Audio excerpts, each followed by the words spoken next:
Petróleo no Amapá. É nosso, é riqueza, emprego, renda. Direto do Rio de Janeiro. Jornalista Márcia Andréia e convidados. É a Diário FM no debate nacional. Boa tarde, Kleber. Boa tarde aos ouvintes da Rádio Diário, do programa Ponto de Encontro e a você que nos acompanha pelas redes sociais. Hoje, em pauta no Conexão Margem Equatorial, um dos temas que, pelo menos na minha percepção, é a espinha dorsal de qualquer operação de alto desempenho. Nós estamos falando de segurança operacional e das normas regulamentadoras do Ministério do Trabalho. E para a gente entender como as NRs se aplicam a um ambiente que é tão desafiador, né? No caso aqui é a costa do norte do Brasil, recebemos hoje Valdir Guimarães, professor universitário, engenheiro mecânico e engenheiro de segurança do trabalho e meio ambiente, que já atuou aí como responsável pela implantação da certificação ISO 14001, meio ambiente, ISO 9001, gestão da qualidade, e 45000, segurança, né? Isso, segurança. Segurança nas unidades operacionais da Companhia Brasileira de Petróleo Ipiranga. Professor Valdir, boa tarde, seja bem-vindo. Boa tarde, professora Márcia. Prazer estar aqui com vocês. Então, vamos começar essa nossa conversa conseguindo explicar para os nossos ouvintes o que é uma NR. Então, a NR, são normas regulamentadoras, como o nome diz, são normas regulamentadoras do Ministério do Trabalho. Elas foram criadas na década de 70. No início, elas começaram apenas com 9 normas regulamentadoras e durante esse período todo ela veio crescendo a quantidade de normas regulamentadoras. Hoje nós temos 38 normas regulamentadoras que regulam cada setor da sociedade produtiva do Brasil. Então, nós temos normas regulamentadoras exclusivamente para petróleo, temos normas regulamentadoras para áreas de frigorífico, portos e tudo.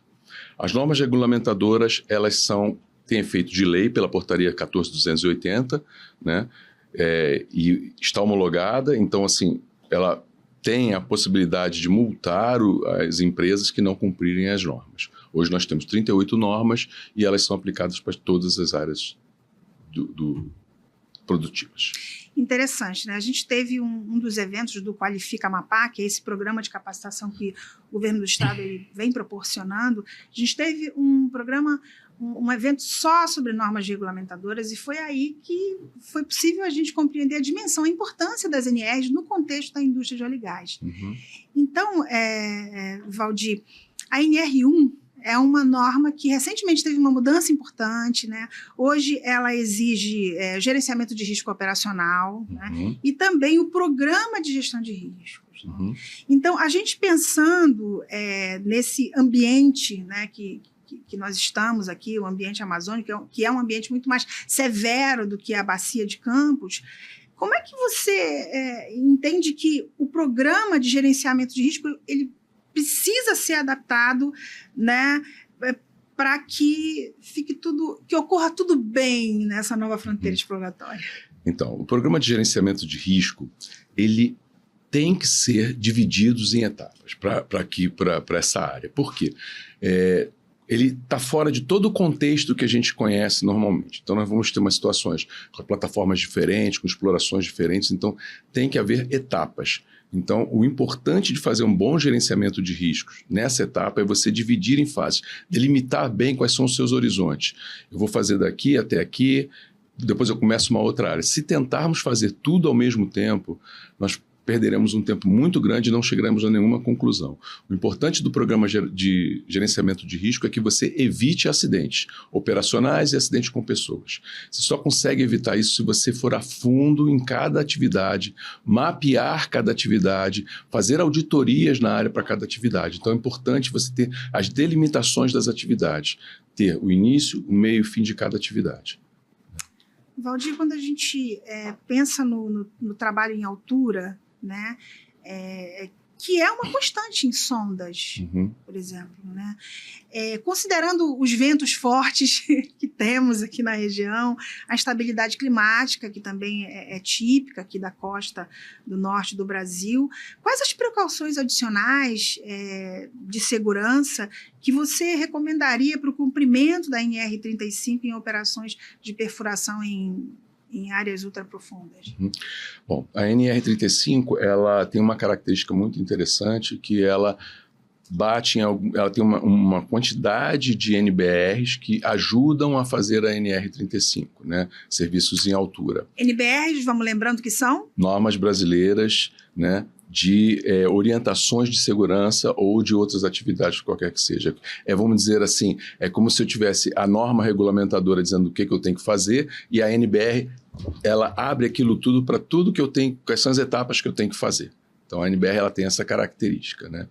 Na norma regulamentadora número 35, para essas atividades, a primeira coisa que eu recomendo fortemente é que todo sistema de ancoragem seja certificado, né? Com um engenheiro mecânico responsável que emita a sua RT para isso, porque ele vai ter que analisar tanto a fixação dos membros fixatórios do trabalhador, como também as ondulações e com a interferência dos ventos. Então, ele usa 3 tipos de intercorrência que podem afetar na atividade a ser executada. Então, primeiro ponto importantíssimo, ter pontos de ancoragem que sejam certificados.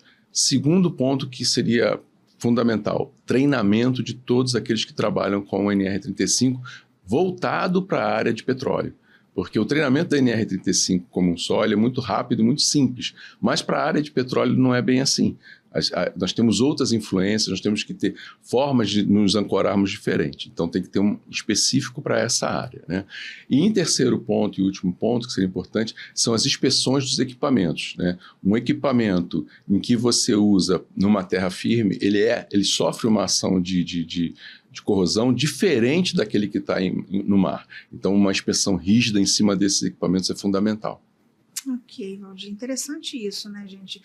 E a gente está chamando aqui atenção na coluna já tem um tempo sobre capacitação nas NRs, né? Sobre as pessoas se capacitarem, os profissionais da área de segurança e aqueles que pretendem atuar nessa área estarem ligados nesses treinamentos, né, Valdir?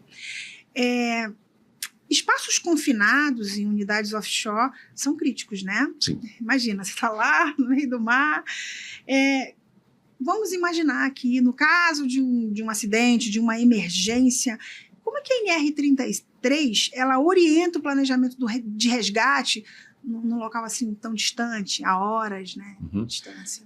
A NR33 ela determina como você vai fazer o resgate da pessoa dentro de um espaço confinado, caso ela tenha um mal súbito ou uma emergência, mas ela não especifica como você transporta do local até um posto mais próximo, um hospital mais próximo. Então, o que vai determinar isso vai ser um plano de emergência para espaços confinados, que é obrigatório fazer para toda atividade. Esse plano de emergência tem que estar muito bem mapeado, quais são os horários, as formas que você vai conduzir, como é que você vai levar e ter os equipamentos de apoio para fazer esse transporte, né? Então, nessa condição que a gente tem lá na margem equatorial, as condições serão severas e esse plano de emergência tem que ser feito, realizado e ter simulados. Se não tiver simulados, você vai ter risco de ter um acidente durante um resgate de um espaço confinado, né? Então, é importante você ter todo mundo treinado, o treinamento é longo, é um treinamento importante e precisa estar todo mundo treinado. Ok. Valdir, a NR1 ela traz uma questão que está sendo muito debatida nas redes sociais. Recentemente até a gente teve um programa aqui com um profissional que falou sobre isso, mas eu também quero te perguntar sobre essa perspectiva da percepção de risco e da saúde mental dos trabalhadores que trabalham embarcados, né, nessa condição de ficar, às vezes, muito tempo, né, em alto mar, trabalhando. Isso deve de alguma forma afetar o ser humano, né? Na tua percepção, como um profissional que trabalha, um profissional da segurança pode trabalhar de forma a reduzir esse estresse, não fazer com que isso se torne um fator de risco num trabalho, em plataforma? Bom, esse item é um item nevrálgico hoje em dia, eu diria, para todas as indústrias, né, inclusive do petróleo. O risco psicossocial, tanto que essa NR ela demorou a entrar em prática, né? Ela entra, na verdade, para cumprir a partir de maio desse ano. Ela ficou 2 anos aí, as pessoas conhecendo o que estava escrito na NR, mas a praticidade foi adiada algumas vezes. Então, agora, maio, ela entra em funcionamento, né? O grande desafio porque quando a gente fala de risco psicossocial, nós estamos falando de pessoas. E as pessoas, elas trabalham de forma diferente, elas têm formas diferentes de reagir aos estímulos do ambiente de trabalho. Então, a ANR determina, e eu acho importante, para todo serviço você ter um levantamento psicossocial. E aí você tem alguns questionários que são importantes, que tem algumas empresas especializadas para isso, onde você tem um questionamento para verificar o risco psicossocial dos trabalhadores que estão nessas unidades de trabalho. Depois que você faz esse mapeamento, aí o profissional de segurança ele vai ter que desenvolver um núcleo de saúde mental, né, com a presença talvez de psicólogos, mesmo que não sejam presentes, mas que sejam à distância, mas que estejam participando, né, para que identifique uma forma de tratar esses trabalhadores que vão ficar tanto tempo fora de casa, né? Eu recomendo fortemente um sistema de pausa ativa, né? O que é a pausa ativa que nós tínhamos? Antigamente a gente chamava de ginástica laboral, né? Esse termo não existe mais, não é uma ginástica laboral. Pausa ativa nada mais é do que você fazer paradas durante a sua atividade laboral e conversar, né? Então, nesse momento da pausa ativa, você vai conversar, não é uma ginástica, né?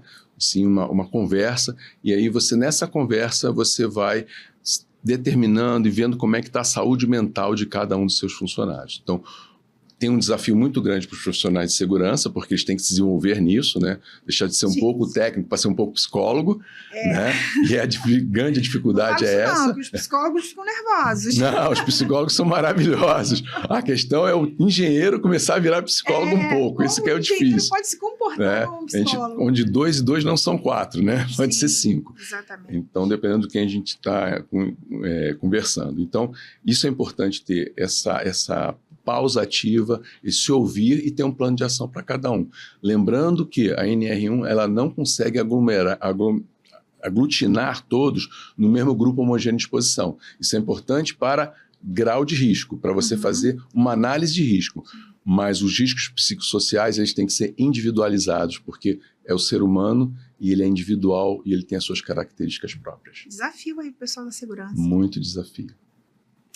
Vamos falar um pouco de tecnologia e do futuro da inspeção, né?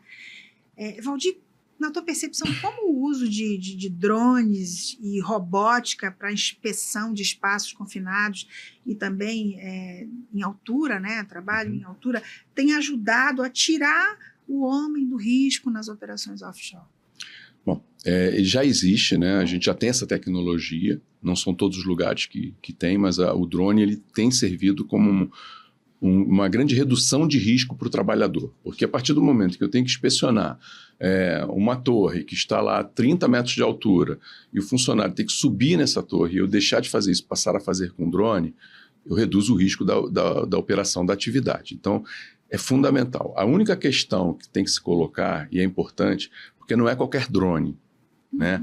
O drone a gente está falando de produtos que são explosivos, que são inflamáveis. Sim. Então, o drone tem que ser à prova de explosão, né? Então, ele é um drone um pouquinho mais sofisticado, ele tem umas proteções muito importantes para que não haja nenhum centelhamento. Você imagina um local que está totalmente fechado, um espaço confinado, com uma quantidade de gases absurda, e tem um centelhamento, né, para uma falha do equipamento, e você vai botar tudo para explosão ou incêndio. Então, ele tem que ser à prova de explosão para que não ocorra esse centelhamento e você possa fazer a inspeção. Vai reduzir muito o número de acidentes, a utilização dessas novas tecnologias, né? Mas tem que ter essa característica, tem que ser todos à prova de explosão. Gente, só desafio, né? A gente pisca e novos desafios vão surgindo. Valdir, para a gente finalizar, a gente tem comentado muito aqui no espaço sobre trabalho, né? Os empregos que essa indústria ela vai gerar para o estado do Amapá. E aí te pergunto, do ponto de vista técnico, é possível formar um profissional assim do zero para ser um trabalhador autorizado nas NRs, sem ter que importar mão de obra para isso? Dá para formar o nosso povo para isso? Com certeza que dá, com certeza. Isso é boa, né? Desafio bom esse. Ninguém nasce sabendo tudo, né? A bacia de campos e tudo mais, todo mundo também não era preparado e teve que buscar suas formas de poder se desenvolver. Não há nenhuma restrição, a NR não existe que tenha nenhuma restrição em alguns pontos, talvez a NR 10, que pede um pouquinho que o cara seja engenheiro eletricista, né? Mas o restante não. Então, assim, dá sim para formar todo mundo de uma forma voltada para esse mercado, que é um mercado bem diferente dos outros, o risco é muito maior do que os outros mercados, então dá para formar sim. Bom, então fica aí o recado para você que já é profissional da segurança e atua aqui no estado do Amapá, que o recado aqui é muito claro, a qualificação da mão de obra local, sob o rigor, né, dessas normas, é um passaporte importante para a gente acessar os empregos que essa indústria vai gerar, e essa indústria tem um alto padrão, né, de qualidade, exige uma performance diferenciada. Valdir, muito obrigada. Obrigado pela sua presença. Espero que você volte em outro momento para a gente conversar mais. Que você vá ao Amapá logo. Em breve. Estarei perto, né, em Belém, estou perto, daqui a pouco eu vou lá. Exatamente. Bom, eu conversei aqui com Valdir Guimarães, engenheiro de segurança, profissional atuante nessa área há muitos anos, que pôde compartilhar aqui uma série de informações importantes para você que está ligado nas oportunidades que a indústria do petróleo vai trazer para o Amapá. Eu fico por aqui, na próxima semana eu volto para falar do contexto de óleo e gás e volto com você, Kleber, aí no estúdio. Petróleo no Amapá. É nosso, é riqueza, emprego, renda. Direto do Rio de Janeiro. Jornalista Márcia Andréia e convidados. É a Diário FM no debate nacional.